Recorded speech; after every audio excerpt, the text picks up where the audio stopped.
Oh, they are. The the news is going to be buzzing today as pre-release of a book by President Trump's niece reveals some element of toxicity in the Trump family. I don't think this is going to be news to anybody particularly. And the purpose of this LinkedIn Live is not specifically to comment on President Trump, because my work is in corporate leadership around the world.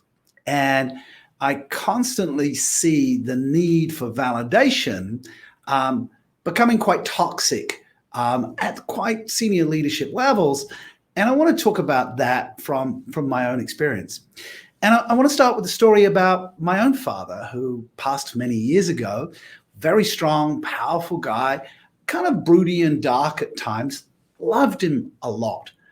And so much so, I spent a lot of my childhood with an inner dialogue thinking, well, I must do that to impress dad. In fact, I started work for my father at 10 years old in his store. I worked every summer holidays through school for my father.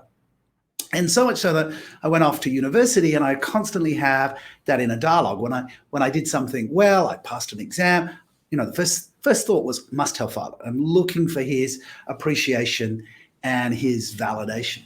I left the UK when I was 25 years old, moved to Australia, and built a business in Australia after traveling around. And I kept having that inner dialogue, must tell dad. And I would pick up the phone and say, I've done this, I've been successful here. And he would say, good job. And I knew he was proud of me, but he would just do it in a very laid back way, like, good job. And then I kind of reached a point, and I can't remember quite how old I was, but I reached a point when I realized, I need to know that I'm okay without my father's validation. I can't remember having that conversation with myself and feeling, actually, I know I did a good job, and feeling okay about that. And then sadly, my father got sick, and I had to go back wanted to go back to England and be with him at the end. And he spent 2 weeks in a hospice for his last days, and he really didn't want to leave Earth. He really fought to leave. One time I had to bring him back from the stairwell where he tried to escape the hospice. He really had a strong desire for life. But in his last days, last hours, in fact, he squeezed my hand, looked me in the eye, and said, I'm proud of you, son. And that was a very special moment. But it was special on a couple of levels because I'd already reached that understanding. I'd already got to the point where I didn't need it. When it happened, it was a beautiful moment, but it wasn't the release that some people need.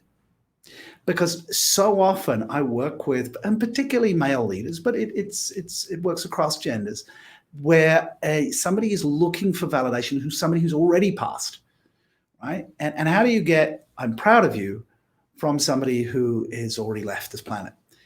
Well, the point being is that we're carrying those narratives around in our head. We're playing to a theater. It's like we're standing on a stage, and in that theater are parents and siblings and teachers and professors, all those people who we are wanting to impress, to hear, good job, well done.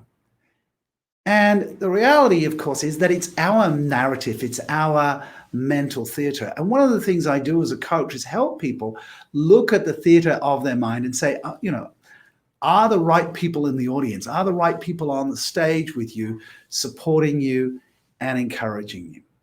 Because we can see with narcissism and toxic leadership where people are doing things to gain appreciation, to gain validation, and they're in a never-ending loop because it's never going to be enough. Unless you yourself can say, I did my best. It might not have been perfect, but I did my best. And the key psychology here, the key element of self-leadership here is that who we are as a human being is never up for validation, right? We're all human beings, regardless of color and creed and ethnicity and nationality. We are all human beings, and our human beingness is about existing. What we confuse is our human doingness, how much product we sell, where we are on a hierarchy, how much money we have, what car we drive, what house and suburb. If we're playing an outer game that we are only worthy when we do something, when we have something, we will never be enough. The premise of executive presence, the ability to stand and be completely comfortable with who you are, starts with accepting who you are as a human being as a given. What we need to do as human doings, our confidence, is always work in progress. We are never perfect. That need and desire for perfection sabotages so many people. Progress always beats perfection. The key message that I share with my clients is always, your job is to be better today than you were yesterday and better tomorrow than you are today. But you're never going to be perfect. You're always going to be fallible. And when you accept that, there's no perfection, you can get on and work on the improvement. You can develop your confidence and project that. So that's my tip for you today, is as you read about people who are looking for validation from dead parents, maybe a level of empathy for them, because so many of us have struggled with trying to reach a standard that's impossible to reach. Today, accept yourself for who you are. Appreciate your gifts, your competencies, your skills, your experience, and set a goal and objective to be better, but not the best, not the biggest, the most fabulous, right? When you accept who you are, you get to be the best version of you, and that takes you out of competition with other people. One of the things I always say is that confidence is not walking into a room thinking you're better than other people.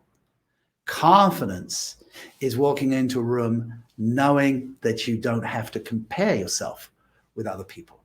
Just be the best version of yourself.